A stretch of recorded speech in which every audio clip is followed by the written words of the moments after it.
Hello दोस्तों, कैसे हो? आपका स्वागत है त्रिपान स्टडी सेंटर में। आज जो हम करने जा रहे हैं एमए सोशोलॉजी।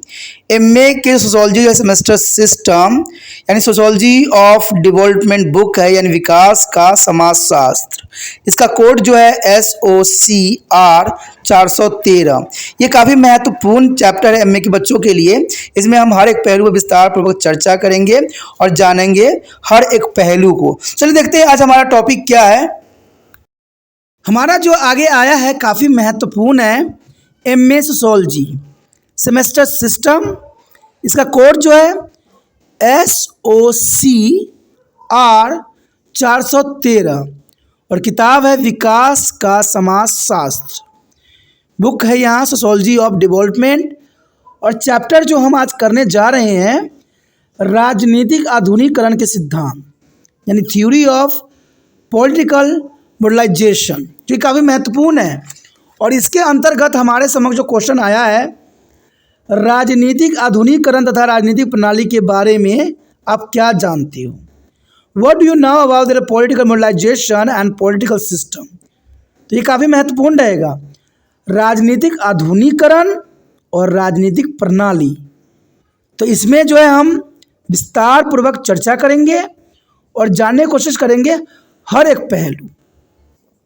तो आप बने रहे त्रिपान सेंटर के साथ।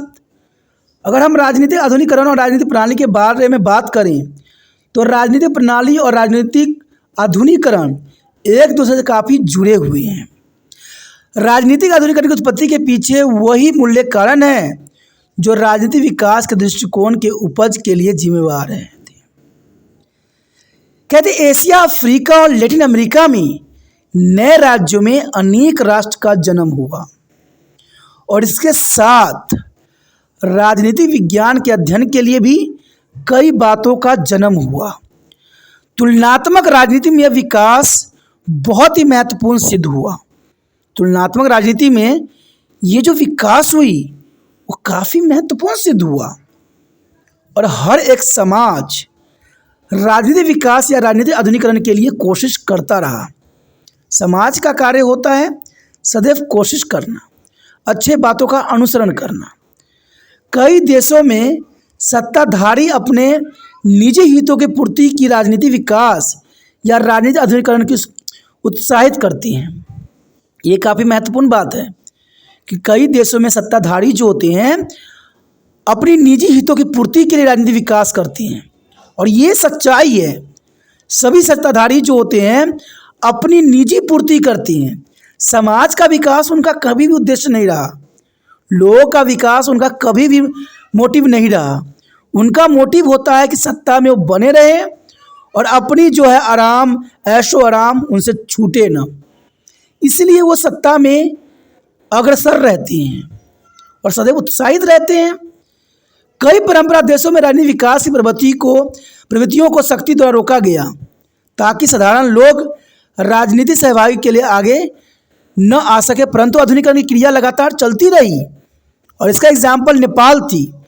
जब 1990 में वहाँ पर कहते हैं प्रिंसेस स्टेट को, राजवाड़े स्टेट को जो है हटा के लोगों ने लोकतांत्रिक शक्ति का विकास किया, लेकिन वहाँ लोकतंत्र शक्ति जो है काफ़ी दिन नहीं चल सका और सरकार की गतिविधियों और कूटनीतियों के कारण और राजाओं के अभिलाषाओं के कारण जो है लोकतंत्र टूट गया।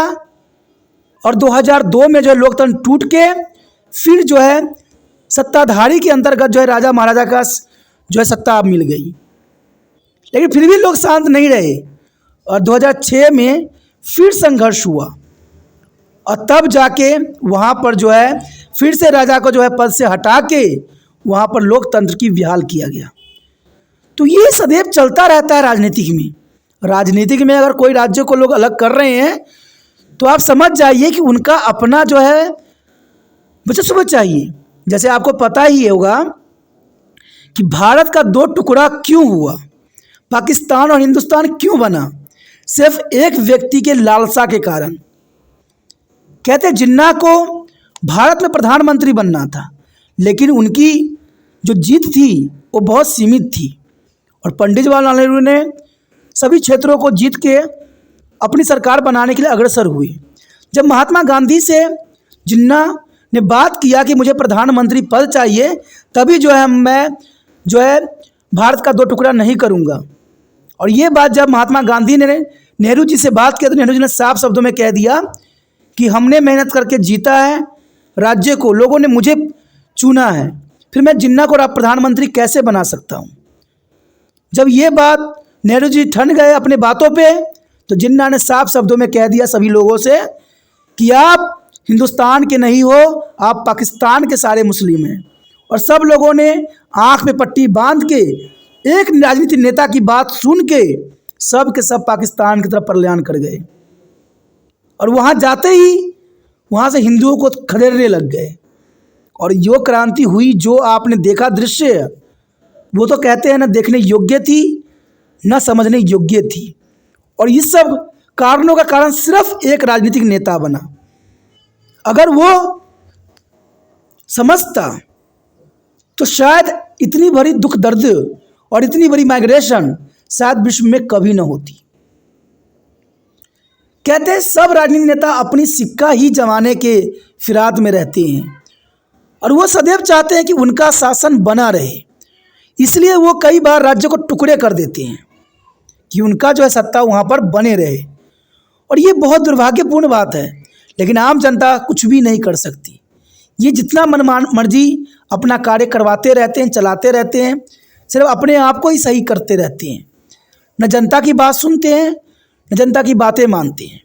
जब इलेक्शन आता है तो जनता के सामने जो है लालच की पट्टी बांध देते हैं, फ्री की पट्टी बांध देते हैं और जनता भी बेचारा चुपचाप जाके जो है उनको विजय हासिल करा देता है। तो ऐसे में हम अपने आप को विकसित राष्ट्र कैसे मान सकते हैं जहाँ पर लालच के जो है नींव रखी जाती है, शासन की लालसा के नींव रखी जाती है। ऐसे में हम कभी विकसित नहीं हो सकते और इसको रोकना भी नहीं जा सकता। हर समाज आधुनिक मानना चाहता है तथा आधुनिकरण की कठिनता तथा निरंतर चलने वाली सर्वव्यापी प्रक्रिया है तथा इसका कहीं भी खत्म नहीं होता है। और इस कारण तुलनात्मक अध्ययन को ऐसी निरंतर और सर्वव्यापकता वाली प्रक्रिया के साथ जोड़ने की जरूरत महसूस होने लगती है और इसके नतीजे द्वारा राजनीतिक आधुनिकरण की राजनीतिक प्रणाली की निरंतर वाली क्रियाओं के साथ जोड़कर समझने की कोशिश को निष्कर्ष कहा जा सकता है। तो काफ़ी महत्वपूर्ण यहाँ पर बात है। आगे हमारे समक्ष जो आ रहा है वो राजनीतिक आधुनिकरण और राजनीतिक प्रणाली है। चलिए देखते हैं राजनीतिक आधुनिकरण और राजनीतिक प्रणाली क्या है। आगे जो हमारे समक्ष आया है राजनीतिक आधुनिकरण तथा राजनीतिक प्रणाली, काफ़ी महत्वपूर्ण है। राजनीतिक लोकतंत्र यानी पॉलिटिकल डेमोक्रेसी काफ़ी महत्वपूर्ण है। डेमोक्रेसी लोकतंत्र, राजनीतिक लोकतंत्र राजनीतिक व्यवस्था की आधुनिकता स्तर पर पहुंचने का संकेत है कि हम लोकतंत्र हैं, हमारा देश लोकतंत्र है। सिर्फ उन व्यवस्थाओं के राजनीतिक दृष्टि से लोकतंत्र कहा जा सकता है जहां राजनीतिक आधुनिकरण के सारे लक्षण पाए जाते हैं। और राजनीतिक लोकतंत्र प्रतिनिधि संस्था तथा सार्वजनिक स्वतंत्रता के द्वारा जनता के द्वारा चलाए जाने वाली शासन व्यवस्था है जहां जनता द्वारा चलाई जाती है लेकिन जनता कुछ भी नहीं होती है। ऐसी प्रणाली इंग्लैंड तथा अमेरिका जैसे देशों में पाई जाती है और इस लोकतंत्र में जो है कुछ विशेषताएं होती हैं जो नीचे दी गई है जो काफ़ी महत्वपूर्ण है। पहली विशेषता की बात करें तो इस व्यवस्था में बहुमत वोट अधिकार के आधार पर जो है विधान पालिका गठित होती है। यानी बहुमत वोट पे जो है विधान पालिका गठित होती है जो राजनीतिक ढांचे के केंद्र बिंदु के रूप में काम करती है और यह अपने आप या असली वोटरों के कहने पर कानूनी बनाती है। यह नियंत्रण के चाल चलन की निंदा भी करके बजट की सिफारिश को कम करके या प्रशासकों को काम का निरीक्षण करके सरकार पर नियंत्रण रखती है। तो काफ़ी महत्वपूर्ण है। अगली पॉइंट जो है राजनीतिक दल ऐसी प्रणाली के मुख्य अंग होते हैं जो सरकार बनाती हैं तथा चुनाव जीतकर अपनी नीति या प्रोग्राम को लागू करते हैं। उसके पश्चात अगला पॉइंट है सत्ता के दुरुपयोग को रोकने के लिए विरोधी विचार रखने की स्वतंत्रता पूर्ण रूप से दी जाती है तथा स्वतंत्रता और निष्पक्ष न्यायपालिका कायम की जाती है। होना भी चाहिए, निष्पक्ष न्यायपालिका होना भी चाहिए।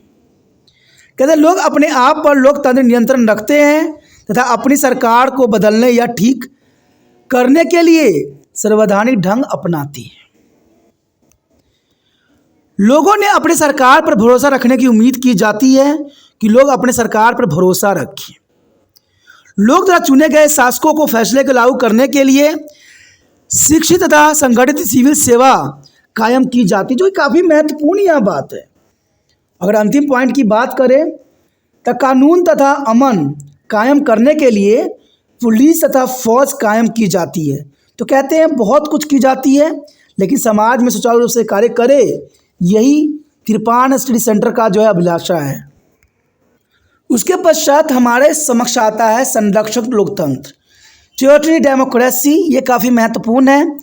संरक्षक लोकतंत्र एक ऐसा ढांचा है जो लोकतंत्र के नियमों तथा कदरों और कीमतों के मानता है तथा राजनीतिक लोकतंत्र की अन्य विशेषताओं को अपनाने की कोशिश भी करता है। और इसकी विशेषता कुछ इस प्रकार से, किसकी?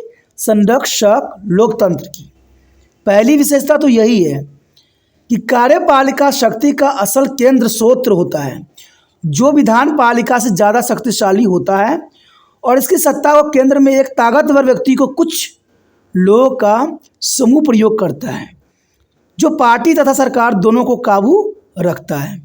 तो ये काफ़ी महत्वपूर्ण है कि कार्यपालिका शक्ति का असल केंद्र तथा स्रोत होती है, जो विधान पालिका से ज़्यादा शक्तिशाली होता है, और इसकी सत्ता केंद्र में एक ताकतवर व्यक्ति को कुछ लोगों का समूह प्रयोग करता है, जो पार्टी तथा सरकार दोनों को काबू रखती है।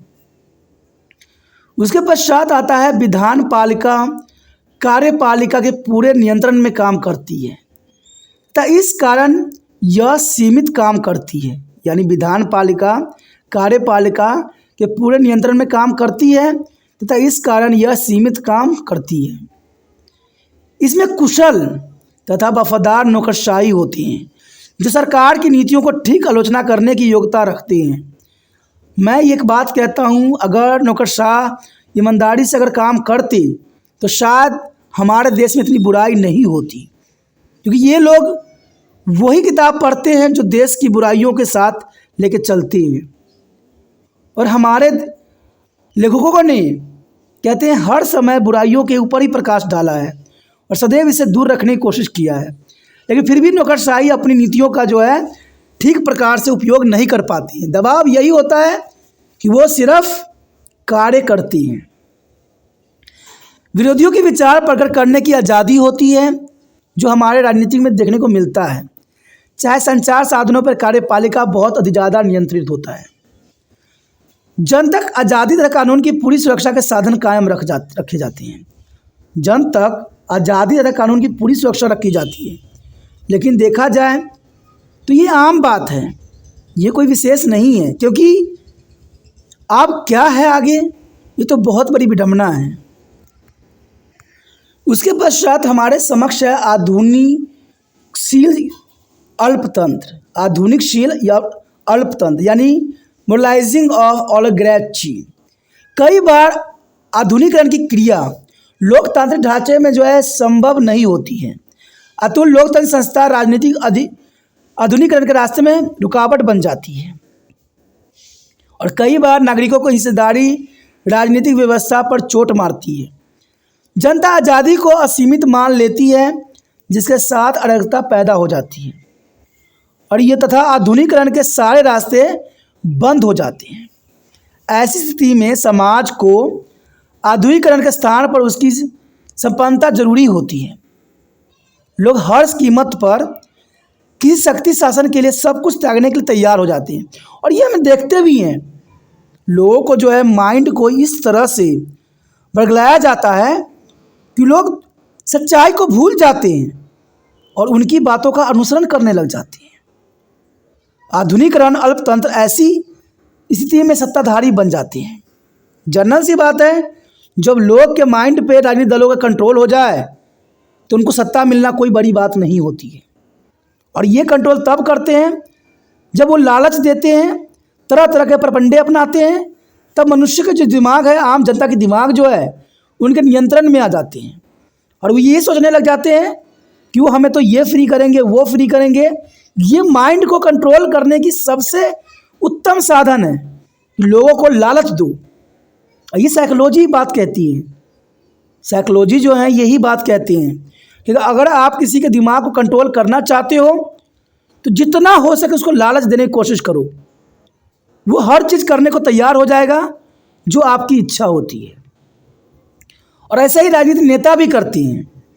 आज देखिए हर पार्टी के व्यक्ति जो है कोई ना कोई रूप में आम जनता को लालच दे रही है। एक पार्टी नहीं दे रही है, हर पार्टी दे रही है। सिर्फ उनका रास्ता अलग होता है। तरीका ये दिखाते हैं कि हम तो अच्छे काम कर रहे हैं, लेकिन वो भी एक लालच का रूप होता है। इससे ये लगता है लोगों को कि वो सरकार हमारे हित की सोच रही है, वो हमारी विकास के बारे में सोच रही है। लेकिन जनता को इस बात का एहसास नहीं होता है कि वो आपसे सत्ता पाना चाहती है,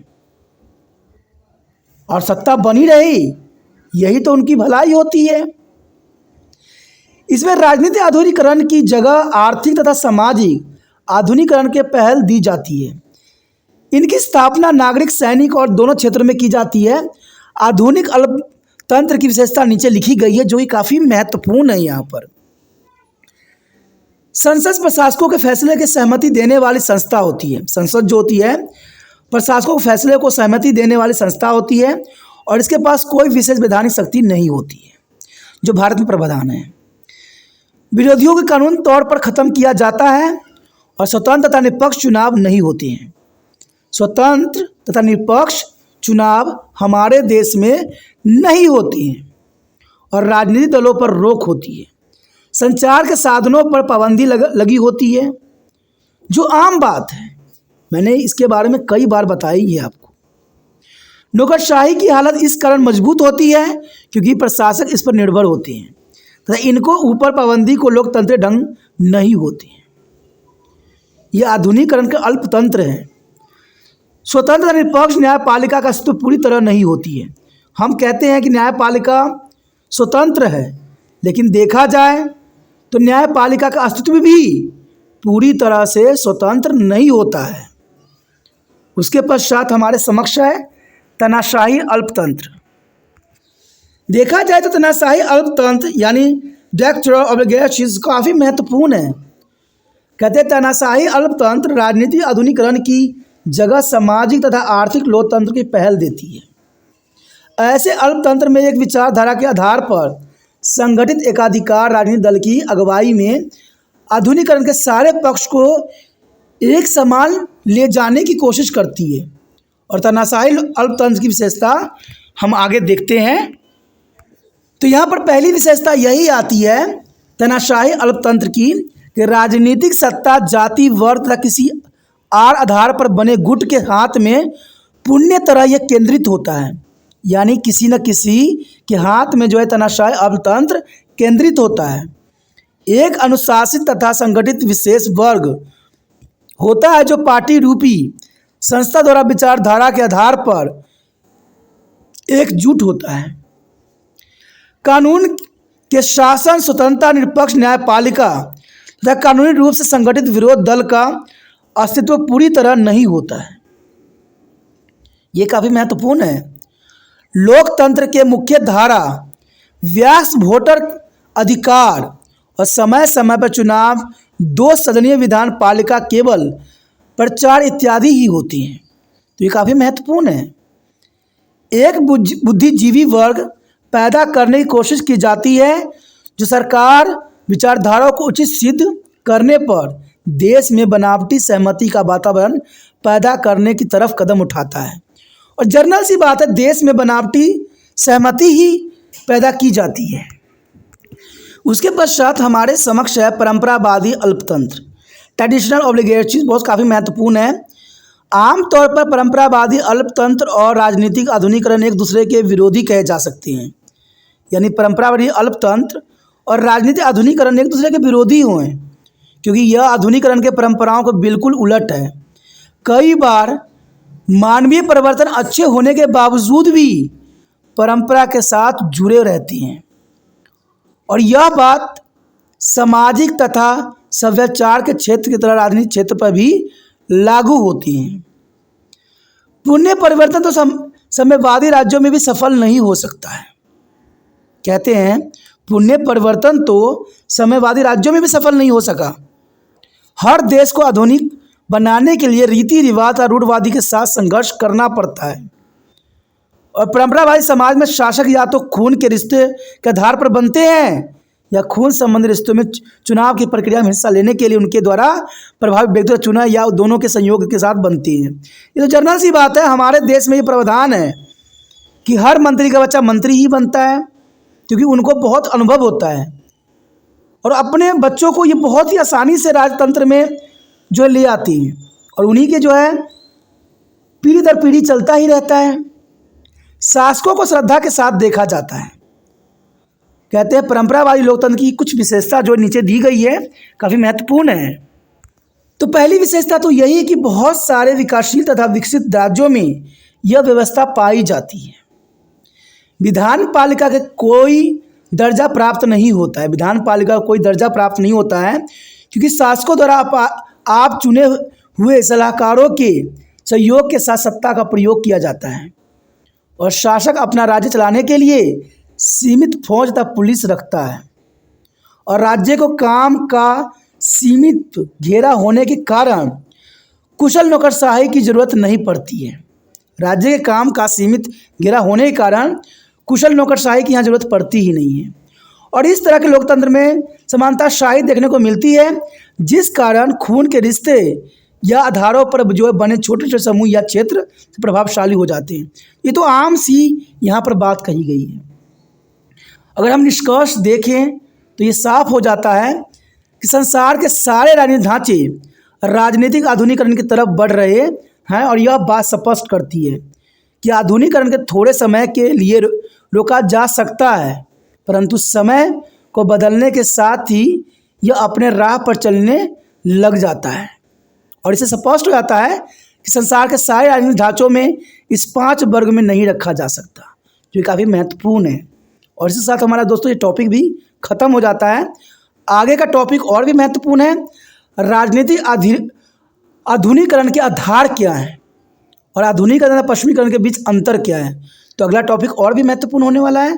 तो आप बने रहे तिरपान सेंटर के साथ और जितना हो सके वीडियो को लाइक शेयर सब्सक्राइब जरूर कीजिए, ठीक है।